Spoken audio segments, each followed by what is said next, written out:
Bottom of the deck ಬಂದಿರುವಂತಹದ್ದು empress card ಬಂದಿದೆ. So empress card ಏನನ್ನು ರೆಪ್ರೆಸೆಂಟ್ ಮಾಡುತ್ತೆ? ಕೆಲವೊಂದು ರೀತಿಯ ನಿಮ್ಮ ಲವ್ ಲೈಫಿನ ವಿಚಾರದಲ್ಲಿ ಶಾಂತವಾಗಿರ್ಬೇಕು, ಸಮಾಧಾನವಾಗಿರ್ಬೇಕು, ಒಂದು ಪ್ರೀತಿ ಇರಬೇಕು ಅನ್ನುವಂತಹದ್ದು, ಮತ್ತೆ ಒಂದು ಸ್ಟೇಬಲ್ ಆಗಿರ್ಬೇಕು ಅನ್ನುವಂತಹ ರೀತಿಯಲ್ಲಿ ನೀವು ಆಲೋಚನೆಯನ್ನು ಮಾಡ್ತಾ ಇರುವಂತಹದ್ದು ಬಾಟಮ್ ಆಫ್ ದ ಡಕ್ ಅಲ್ಲಿ ರೆಪ್ರೆಸೆಂಟ್ ಆಗ್ತದೆ. ಲೈಫಿನ ವಿಚಾರದಲ್ಲಿ ನೀವು ಪಾಸ್ಟಿನಲ್ಲಿ ಕೆಲವೊಂದು ರೀತಿಯ ಕೆಲವೊಬ್ಬರಿಗೆ ಸೋಲ್ಮೇಟ್ ಕನೆಕ್ಷನ್ ಅನ್ನ ರೆಪ್ರೆಸೆಂಟ್ ಮಾಡ್ತಾ ಇದೆ ಕೆಲವೊಬ್ಬರಿಗೆ. ಓಕೆನಾ?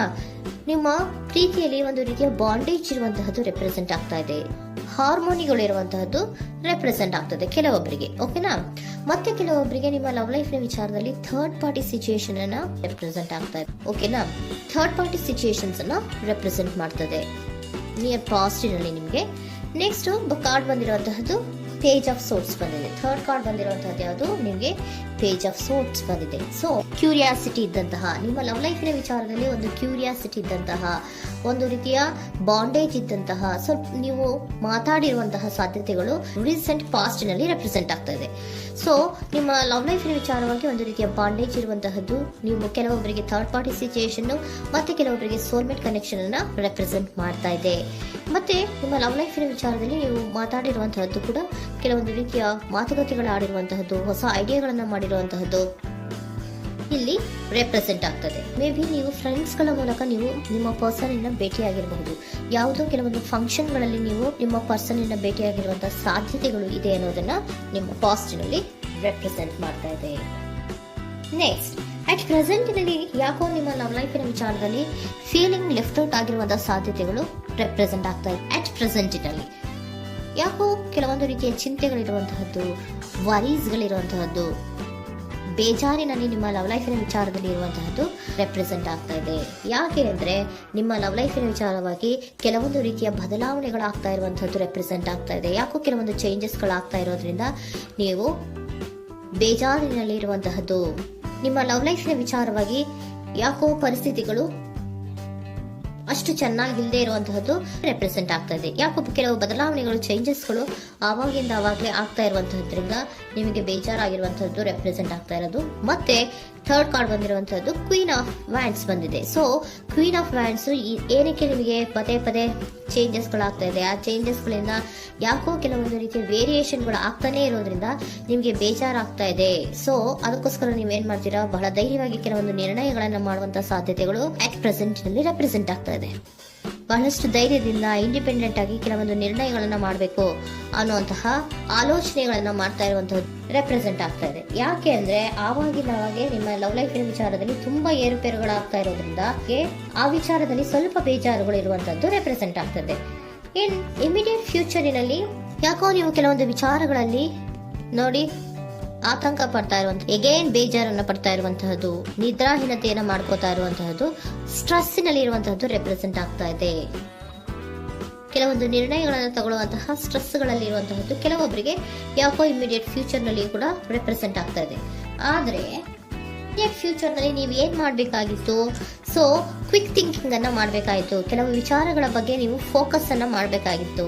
ಏನಾಗ್ತಾ ಇದೆ ನಮ್ಮ ಲವ್ ಲೈಫಿನ ವಿಚಾರದಲ್ಲಿ ಅನ್ನೋದನ್ನ ಫೋಕಸ್ ಅನ್ನ ಮಾಡಿದ್ರೆ ನಿಮ್ಮ ಲವ್ ಲೈಫಿನ ವಿಚಾರದಲ್ಲಿ ಕೆಲವೊಂದು ರೀತಿಯ ಫುಲ್ಫಿಲ್ಮೆಂಟ್ಗಳು, ಸಮಾಧಾನಗಳು, ಖುಷಿಗಳು ಇರುತ್ತೆ.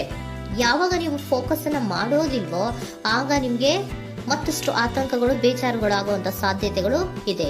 ಇದು king of swords, nine of swords ಇನ್ನ ಕ್ಲಾರಿಫಿಕೇಶನ್ ಕಾರ್ಡ್ ಅಷ್ಟೇ. ಅಂದ್ರೆ ಏನು? ನೀವು ಕೆಲವೊಂದು ವಿಚಾರಗಳಲ್ಲಿ ಫೋಕಸ್ ಅನ್ನ ಮಾಡಬೇಕು. ಲವ್ ಲೈಫಿನ ವಿಚಾರಗಳಲ್ಲಿ ಫೋಕಸ್ ಅನ್ನ ಮಾಡಿ ಕೆಲವೊಂದು ರೀತಿಯ ಆಕ್ಷನ್ಸ್ ಗಳನ್ನ ತಗೊಂಡ್ರೆ ಫುಲ್ಫಿಲ್ಮೆಂಟ್ಗಳಾಗುವಂತಹ, ಸಮಾಧಾನಗಳಾಗುವಂತಹ, ಖುಷಿಗಳಾಗುವಂತಹ ಸಾಧ್ಯತೆಗಳು ಇದೆ. ಕರೆಕ್ಟ್ ಆಗಿ ಮಾತಾಡಬೇಕು. ಏನ್ ಮಾತಾಡಬೇಕು ನಿಮ್ಮ ಲವ್ ಲೈಫಿನ ವಿಚಾರವಾಗಿ ಕರೆಕ್ಟ್ ಆಗಿ ಮಾತಾಡಿ ಕೆಲವೊಂದು ರೀತಿಯ ಕ್ಲಿಯರ್ ಥಿಂಕಿಂಗ್ ಅನ್ನ ಮಾಡಿ ಕ್ವಿಕ್ ಆಕ್ಷನ್ಸ್ ಅನ್ನ ತಗೊಳ್ಳುವಂತಹದ್ದು ರೆಪ್ರೆಸೆಂಟ್ ಆಗ್ತಾ ಇದೆ. ಓಕೆನಾ? ಇದಿಷ್ಟು ನಿಮ್ಮ ಕಾರ್ಡ್ಸ್ನ ರೀಡಿಂಗು. ನೆಕ್ಸ್ಟ್, ಏಂಜಲ್ ಗೈಡೆನ್ಸ್ ನಿಮ್ಗೆ ಏನ್ ಹೇಳ್ತಾ ಇದ್ದಾರೆ ಅನ್ನೋದನ್ನ ನೋಡೋಣ. ನಿಮ್ಮ ಲವ್ ಲೈಫಿನ ವಿಚಾರವಾಗಿ ಏಂಜಲ್ ಗೈಡೆನ್ಸ್ ಏನ್ ಕೊಡ್ತಾ ಇದ್ದಾರೆ? ವೇಟ್ ಅಂತ ಹೇಳ್ತಾ ಇದ್ದಾರೆ. ಸ್ವಲ್ಪ ತಾಳ್ಮೆಯಿಂದ ಇರೋ. ಅವಸರದಲ್ಲಿ ಯಾವ ನಿರ್ಧಾರವನ್ನ ಕೂಡ ಮಾಡಬೇಡ ಅನ್ನೋದನ್ನ ಏಂಜಲ್ ಗೈಡೆನ್ಸ್ ಕೊಡ್ತಾ ಇದ್ದಾರೆ. It's up to you. ಇದು ಎಲ್ಲ ನಿನಗೆ ಬಿಟ್ಟಿರುವಂತಹದ್ದು. ಬೇಗ ಬೇಗ ಕೆಲವೊಂದು ನಿರ್ಧಾರಗಳನ್ನ ಕ್ವಿಕ್ ಥಿಂಕಿಂಗ್ ಅನ್ನ ಮಾಡಿದ್ರು ಕರೆಕ್ಟ್ ಆಗಿ ಕ್ಲಿಯರ್ ಥಿಂಕಿಂಗ್ ಅನ್ನ ಮಾಡಬೇಕು. ಸೊ ಕ್ಲಿಯರ್ ಥಿಂಕಿಂಗ್ ಅನ್ನ ಮಾಡೋದಕ್ಕೆ ಲವ್ ಲೈಫ್ ನ ವಿಚಾರವಾಗಿ ಸ್ವಲ್ಪ ಟೈಮು ಬೇಕಾಗುತ್ತೆ. ಅದಕ್ಕೋಸ್ಕರನೇ ಏಂಜಲ್ ಗೈಡೆನ್ಸ್ ನಿಮ್ಗೆ ಏನ್ ಕೊಡ್ತಾ ಇದ್ದಾರೆ, ಸ್ವಲ್ಪ ವೇಟ್ ಮಾಡಿ. It's up to you. ಇದು ನಿಮ್ಗೆ ಬಿಟ್ಟಿರುವಂತಹದ್ದು. Perfect timing. ಕೆಲವೊಂದು ವಿಚಾರಗಳಿಗೆ ಪರ್ಫೆಕ್ಟ್ ಟೈಮಿಂಗ್ ಅನ್ನೋದು ಅಥವಾ ಡಿವೈನ್ ಟೈಮಿಂಗ್ ಅನ್ನೋದು ಬರಬೇಕು. ಆಗ ಕೆಲವೊಂದು ನಿರ್ಣಯಗಳನ್ನ ಮಾಡಬಹುದು. ಸ್ವಲ್ಪ ನೀವು ಈಗ ಯಾವುದೇ ರೀತಿಯ ಅವಸರದ ನಿರ್ಧಾರಗಳನ್ನು ಮಾಡೋದು ಬೇಡ ಅಂತ ಹೇಳ್ತಾ ಇದ್ದಾರೆ. ಓಕೆ, ಸರೆಂಡರ್ ಕಾರ್ಡ್ ಏನ್ ಹೇಳ್ತಾ ಇದ್ದಾರೆ ಅನ್ನೋದನ್ನ ನೋಡೋಣ. So surrender frustration doesn't open any doors. The key to resolving a dilemma, dissolving a block, is to take a breath, center yourself and regroup, so may approach the situation more calmly. Frustration, ಹತಾಶೆ ಅನ್ನೋದು ಮಾಡ್ಕೋಬೇಡಿ. ಹತಾಶೆ ಮಾಡ್ಕೊಳ್ಳೋದ್ರಿಂದ ನಿಮ್ಗೆ ಯಾವುದೇ ರೀತಿಯ ಹೊಸ ಐಡಿಯಾಗಳು ಬರಲ್ಲ, ಹೊಸ ಥಿಂಕಿಂಗ್ಗಳು ಬರಲ್ಲ, ಕ್ಲಿಯರ್ ಥಿಂಕಿಂಗ್ ಅನ್ನು ಮಾಡಕ್ಕೆ ಸಾಧ್ಯ ಆಗಲ್ಲ. ಸೊ ಅದಕ್ಕೆ ನೀವೇನ್ ಮಾಡ್ಬೇಕು, ಫ್ರಸ್ಟ್ರೇಷನ್ ಅನ್ನ ಬಿಟ್ಬಿಟ್ರೆ ನೀವು ಸಮಾಧಾನವಾಗಿ ಯೋಚನೆ ಮಾಡಿ ಕೆಲವೊಂದು ನಿರ್ಧಾರಗಳನ್ನ ಮಾಡಿ ಅನ್ನೋದನ್ನ ಸರೆಂಡರ್ ಕಾರ್ಡ್ ಕೂಡ ನಿಮ್ಗೆ ಹೇಳ್ತಾ ಇದ್ದಾರೆ.